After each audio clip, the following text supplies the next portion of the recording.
నిన్నటి వరకు పార్టీకి పెద్దన్న తన కను సైగతో ఉమ్మడి జిల్లా కాంగ్రెస్ వైకాపా రాజకీయాలను నడిపిన నేత ఒకప్పుడు వైకాపా అధినేత వద్దకు నేరుగా వెళ్లి ముచ్చటించేంత చొరవ ఇప్పుడు ఆయన కరుణ కోసం 3 రోజుల పాటు కళ్ళు కాయలు కాసేలా ఎదురు చూడాల్సిన అవస్థ అయినా అధిష్టానం మనసు కరగలేదు. అవతలి నుంచి పిలుపు అందలేదు. తాడేపల్లి ప్యాలెస్ తలుపులు ఎంతకీ తెరుచుకోలేదు. ఒక విధంగా అతని 30 ఏళ్ల రాజకీయ జీవితంలో ఏనాడూ చవిచూడని ఘోర పరాభవం ఇది. ఈ పరిణామాలతో మాజీ మంత్రి ఒంగోలు ఎమ్మెల్యే బాలినేని శ్రీనివాసరెడ్డి చిన్నబోయారు. తీవ్ర అసహనానికి గురయ్యారు. 6 జగన్తోనే తమ ప్రయాణం అని పదే పదే ఘంటాపదంగా చెప్పిన ఆయన అధిష్టానం తన పట్ల వ్యవహరిస్తున్న తీరును తీవ్ర అవమానకరంగా భావించారు. ఇకపై తాడేపల్లి ప్యాలెస్తో చర్చించేది లేదని తేల్చేశారు. 3 రోజులుగా మకాం వేసిన విజయవాడలోని హోటల్ గదిని ఖాళీ చేశారు.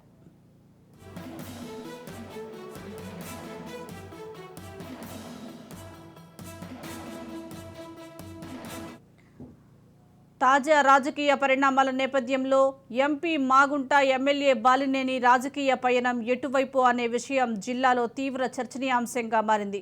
ఎట్టి పరిస్థితుల్లోనూ తన కుమారుడితో రాజకీయ అరంగేట్రం చేయించాలని ఎంపీ మాగుంట శ్రీనివాసరెడ్డి పట్టుదలతో ఉన్నారు. వైకాపా టికెట్ ఇవ్వబోరని ఇప్పటికే ఒక అంచనాకు వచ్చి ప్రత్యామ్నాయాలపై సీరియస్గా దృష్టి సారించారు. బాలినేనితో 3 రోజుల పాటు సాగించిన ఏకాంత చర్చల్లోనూ ఇదే అంశాన్ని ప్రధానంగా ప్రస్తావించినట్లు సమాచారం. ఇదే సమయంలో ఎమ్మెల్యే బాలినేని మాగుంట కోసం గట్టిగానే ప్రయత్నించిన పార్టీ పెద్దలు అందుకు ససేమిరా అన్నట్లు సమాచారం. సీఎంను కలిసేందుకు అనుమతి కోరినా ఈ అంశం తప్ప మరింకేదైనా ఉందా అనే ప్రశ్న ఎదురైందని, దీంతో పార్టీ పెద్దల వైఖరిని తెలుసుకున్న బాలినేని తన ప్రతిపాదనకు విలువలేదని గ్రహించి వెనుదిరిగినట్లు చర్చ సాగుతోంది. ఈ నేపథ్యంలో బాలినేని ఎటువంటి నిర్ణయం తీసుకోనున్నారు? మాగుంట శ్రీనివాసరెడ్డి దారేటు అనే చర్చ జోరుగా సాగుతోంది.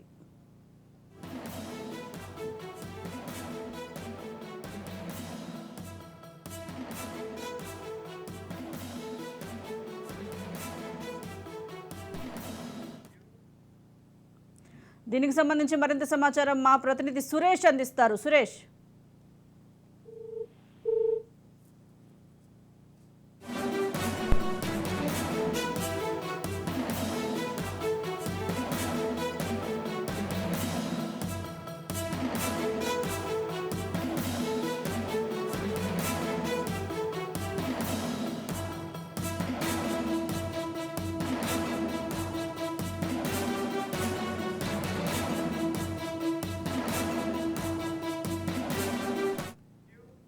దీనికి సంబంధించి మరింత సమాచారం మా ప్రతినిధి సురేష్ అందిస్తారు. సురేష్, చెప్పండి. ఇప్పటికే బాలినేని వైసీపీపై అసంతృప్తిగా ఉన్నట్లుగా తెలుస్తోంది. దీనికి సంబంధించి అసలు అప్డేట్స్ ఏంటి? ప్రకాశం జిల్లా వైసీపీలో హైటెన్షన్ నెలకొందని చెప్పుకోవాలి. ఇటు చూసుకుంటే జిల్లాలో ఎప్పుడు ఎవరికి వైసీపీ నేతలు ఎవరైతే ఉన్నారో వాళ్ళలో ఎవరికి సీట్ ఉంటుందో, ఎవరికి సీట్ లేదంటారో, జగన్ ఎవరికి మొండి చేయి చూపిస్తారో తెలియ పరిస్థితిలో ఈ వైసీపీ ఎవరైతే ప్రస్తుతం ఇన్ఛార్జీలు ఎమ్మెల్యే ఉన్నారో వాళ్ళ అయోమయంలో నెలకొన్న పరిస్థితిలో ఉన్నారని చెప్పుకోవాలి. ముఖ్యంగా చూసుకుంటే మొన్నటి వరకు ప్రకాశం జిల్లా ఉమ్మడి ప్రకాశం జిల్లాలో పెద్ద మనిషి పెద్దన్నగా వ్యవహరించిన వైసీపీ పార్టీకి బాలినేని శ్రీనివాసరెడ్డి పరిస్థితి ఇప్పుడు దారుణంగా ఉందని చెప్పుకోవాలి. గత 3 రోజుల నుంచి CM appointment Jaganmohan Reddy appointment కోసం ఆయన విజయవాడలో హైదరాబాద్ నుంచి విజయసాయి రెడ్డి ఫోన్ చేసి పిలిస్తే విజయవాడలో ఉన్నారు. అయితే 3 రోజుల నుంచి సీఎం ని కలవడానికి మాత్రం ఆయనకి తాడేపల్లి ప్యాలెస్ తలుపులు అయితే తెరుచుకోలేదని చెప్పుకోవాలి. దీంతో ఆయన ఏదైతే ముఖ్యంగా పట్టుబడుతున్నాడో ఇటు ఒంగోలు ఎంపీగా మాగుంట శ్రీనివాసరెడ్డి టికెట్ ని ఖరారు చేయడంతో పాటు ఒంగోలు ఎమ్మెల్యే టికెట్ ను తనకు ఖరారు చేయాలని చెప్పి ఆయన ఏదైతే మొదటి నుంచి గట్టిగా పట్టుబడుతున్న పరిస్థితి ఉందో అది ఆ విషయం ఇంకా తేలదని చెప్పి నిర్ణయించుకున్న బాలినేని శ్రీనివాసరెడ్డి రాత్రి అధిష్టానంపై అలిగి హైదరాబాద్ వెళ్ళారని చెప్పుకోవచ్చు. అయితే బాలినేని శ్రీనివాసరెడ్డి మొదటి నుంచి ఒకటే పట్టుబడుతున్నారు. ఒంగోలు ఎంపీ సీటు మాత్రం మాగుంట శ్రీనివాసరెడ్డి ఎవరైతే ఉన్నారో తనకు ఇవ్వాలని, అట్లాగే ఒంగోలు సిట్టింగ్ స్థానం ఏదైతే ఉందో ఒంగోలు తనకు ఇవ్వాలని చెప్పి ఆయన మొదటి నుంచి అడుగుతున్న పరిస్థితి ఉంది. అయితే మాగుంట శ్రీనివాసరెడ్డి వ్యవహారంలో వైసీపీ అధిష్టానం తీవ్ర కఠినమైన నిర్ణయం తీసుకుందని చెప్పుకోవాలి. ఒంగోలు ఎంపీ టికెట్ మాగుంటకైతే కేటాయించే పరిస్థితి అయితే ఉండదని చెప్తున్నారు. దీనికి తోడు మాగుంట ప్లేస్ లో మరొక వ్యక్తిని కూడా ఆ వైసీపీ అధిష్టానం చూస్తున్నారు. ఆ పేర్లను కూడా పరిశీలిస్తుంది. వైవి సుబ్బారెడ్డి ఎవరైతే ఉన్నారో వాళ్ళ కుమారుడు విక్రాంత్ రెడ్డిని ఒంగోలు నుంచి పోటీకి దించే ఆలోచన కూడా వైసీపీ అధిష్టానం చేస్తున్నట్టు తెలుస్తుంది. ముఖ్యంగా మాగుంటని పక్కకు తప్పించడానికి కొన్ని కారణాలు అయితే వినపడుతున్నాయి. వైసీపీ పెట్టిన కొన్ని షరతులు అయితే బయట జోరుగా ప్రచారం జరుగుతుంది. 180 కోట్ల డిపాజిట్, 180 కోట్ల రూపాయలు మాగుంట శ్రీనివాసరెడ్డి డిపాజిట్ చేయాలి. అట్లాగే ప్రతిపక్ష నేతలు ఎవరైతే ఉన్నారో చంద్రబాబు నాయుడు, నారా లోకేష్, పవన్ కళ్యాణ్ ప్రెస్ మీట్ పెట్టి తిట్టాలని చెప్పి మాగుంటకి వైసీపీ అధిష్టానం సూచించింది. అయితే దీన్ని మాగుంట తీవ్రంగా ఖండించాడు. నేను ఆ పని చేయలేని చెప్పాడు. దీంతో మాగుంట మా వ్యవహార శైలి పట్ల జగన్ కోప్పడ్డారని సీరియస్ గా వ్యవహరించారని చెప్పి కొంత మనకు సమాచారం అందుతుంది. మరోవైపు అయితే ఈ విషయంలో మాగుంటని ఆల్రెడీ పిలిచారు. విజయసాయి రెడ్డి గాని ఐపాక్ రిషిసింగ్ గాని పిలిచి మాగుంట వ్యవహారంలో మాట్లాడారు. గత 2 రోజుల క్రితం జరిగింది ఈ వ్యవహారం. అయితే దీనిపైన కూడా జగన్ వాళ్ళిద్దరు విజయసాయి రెడ్డి అట్లాగే ఐపాక్ రిషిసింగ్ పై కూడా జగన్ ఆగ్రహం వ్యక్తం చేస్తున్న పరిస్థితి అయితే కనపడుతుంది. గత 30 ఏళ్ల రాజకీయ చరిత్రలో ఇలాంటి పరిస్థితి ఎప్పుడు చూడలేదని చెప్పి మాగుంట కూడా తన సన్నిహితులు ఆవేదన వ్యక్తం చేస్తున్న పరిస్థితి అయితే మనకి జిల్లాలో వాళ్ళ సన్నిహితులు చెప్పుకుంటున్నారు. మరోవైపు చూసుకుంటే మాగుంట కూడా గత కొద్ది రోజులుగా అంటే తనకి ఏదైతే ఎంపీ టికెట్ ఖరారు కాదని తెలియడంతో మాగుంట టీడీపీ నేతలతో టచ్ లో ఉన్నారని కూడా ప్రస్తుతం ప్రకాశం జిల్లాలో జోరుగా ప్రచారం జరుగుతున్న పరిస్థితి ఉంది. మరోవైపు చూసుకుంటే ఒంగోలు అసెంబ్లీకి కూడా కొత్త పేర్లను కూడా వైసీపీ అధిష్టానం పరిశీలిస్తుందని చెప్పుకోవాలి.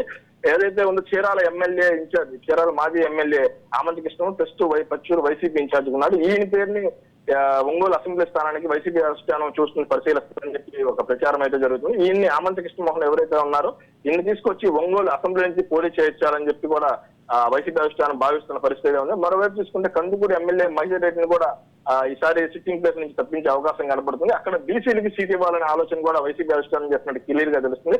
ఇప్పటికే అనిల్ నెల్లూరు చెందిన మాజీ మంత్రి అనిల్ ని ఇక్కడ అందుకున్న పోటీ చేయాలని చెప్పి జగన్ చెప్పారు. అయితే అనిల్ అక్కడ కాదు వేరే ప్లేస్ నుంచి పోటీ చేస్తానని చెప్పడంతో అక్కడ కందుకూరులో లోకల్ గా ఉన్న నాయకుల పేర్లు ప్రస్తుతం పరిశీలిస్తున్న పరిస్థితి ఉంది. గత కొద్ది రోజులుగా జరిగిన మన పూర్తి వ్యవహారం పరిశీలిస్తే దర్శి ఎవరైతే ఇన్ఛార్జ్ ఉన్నారో ప్రస్తుతం ఎమ్మెల్యే మద్దిశెట్టి వేణుగోపాల్ ప్లేస్ లో బూచేపల్లి శివప్రసాద్ రెడ్డికి సీటు కేటాయిస్తారన్నది మాత్రం పూర్తిగా క్లియర్ అయింది. అధిష్టానం నుంచి కూడా ఆదేశాలు వచ్చినాయి అని చెప్పి మాత్రం క్లియర్ గా చెప్పుకోవచ్చు. టోటల్ గా చూసుకుంటే జిల్లాకి వైసీపీలో పెద్దన్నగా ఉన్న బాలినేని పరిస్థితి అయితే మాత్రం ఇప్పుడు ప్రస్తుతం దిగజారిపోయిందని చెప్పుకోవాలి. సీఎం ని ఒకప్పుడు నేరుగా వెళ్ళి కలిసే బాలినేని ఇప్పుడు సీఎం అపాయింట్మెంట్ కోసం వేచి ఉండాల్సిన పరిస్థితి. ఏదున్నా కానీ ఏదైతే సీఎం బస్సులో ముఖ్య పాత్ర పోస్తున్నాడో ధనంజయ రెడ్డి ఆయన కానీ విజయసాయి రెడ్డితో కానీ కలిసి చెప్పడం తప్ప సీఎం నేరుగా అయితే కలిసే పరిస్థితి అయితే బాలినేని లేని పరిస్థితి అయిపోయింది.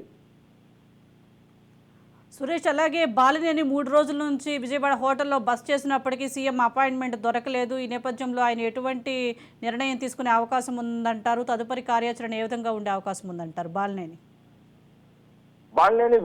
సోమవారం ఒంగోలు విజయసాయి రెడ్డి నుంచి ఫోన్ వచ్చింది బాలినేని విజయవాడకి రావాలని. దీంతో హైదరాబాద్ నుంచి బయలుదేరి విజయవాడకి వెళ్ళిన బాలినేని శ్రీనివాసరెడ్డి సీఎం అపాయింట్మెంట్ కోసం నిన్నటి వరకు చూశాడు. అయితే విజయసాయి రెడ్డితో మాట్లాడడం తప్ప సీఎం దగ్గరికి వెళ్లే పరిస్థితి అయితే బాలినేని కనపడలేదు. బాలినేని ప్రధానంగా చెప్పిన ఒంగోలు ఎంపీ సీటు కోసం తప్ప కనిగిరి మార్కాపురం కూడా తను చెప్పిన వారికే ఇవ్వాలని చెప్పి బాలినేని ప్రధానంగా మొదటి నుంచి చెప్తున్నాడు. అయితే ఒంగోలు ఎంపీ సీటు విషయంలో మాత్రం తాను ఏం చేసేది లేదని, తన సీటు విషయంలో మాత్రం కొంత అవకాశం ఉందని చెప్పి విజయసాయి రెడ్డి బాలినేని చెప్పిన పరిస్థితి ఉంది. అట్లాగే బాలినేని తీసుకొని ప్రకాశం జిల్లాలో కొన్ని చోట్ల సమావేశాలు నిర్వహించాలని కూడా సీఎం జగన్ విజయసాయి రెడ్డి చెప్పినాడు. విజయసాయి రెడ్డి బాలినేనికి తెలిపాడు. అయితే దానికి కూడా బాలినేని శ్రీనివాస రెడ్డి నో చెప్పినాడు కనబడుతుంది. నేను ఎక్కడికి వచ్చేది లేదు, పార్టీ కార్యక్రమంలో పాల్గొనేది కూడా లేదని చెప్పి బాలినేని అలిగి హైదరాబాద్ వెళ్ళిపోయాడు. హైదరాబాద్ వెళ్ళిపోయిన తర్వాత బాలినేని ఇటు ఫోన్ లో మాగుంట శ్రీనివాసరెడ్డితో పాటు ముఖ్య నేతలు ఎవరైతే ఉన్నారో బాలినేనికి జిల్లాలో ముఖ్య నేతలు వాళ్ళందరితో ఫోన్ లో మాట్లాడి నెక్స్ట్ తన కార్యాచరణ ఏ విధంగా చేయాలి తను ఏందనేది ముఖ్య నేతలతో కూడా మాట్లాడుకున్న పరిస్థితి ఉంది. ఆ విషయంలోనే మాగుంటతో కూడా ఈ విషయం గురించి క్లియర్ గా మాట్లాడిన పరిస్థితి ఉంది. అయితే మాగుంట తన టీడీపీ నేతలు టచ్ లో ఉన్నారని కూడా బాలినేనితో ప్రస్తావించినట్లు మనకి ఒక సమాచారం అనేది అవుతుంది. అయితే ఓవరాల్ గా చూసుకుంటే ఇటు బాలినేని కానీ మాగుంట కానీ ఒకవేళ టికెట్ రాకుంటే టీడీపీలోకి వెళ్తారా, లేకపోతే బాలినేని ఇటు టీడీపీ జనసేన పొత్తుంది కాబట్టి జనసేన నుంచి ఏమైనా పోటీ చేసే అవకాశాలు ఏమైనా కనపడుతున్నాయని చెప్పి కొంతకాలం వేచి చూడాల్సిన పరిస్థితి ఉంది. Sujatha. Right, thank you Suresh.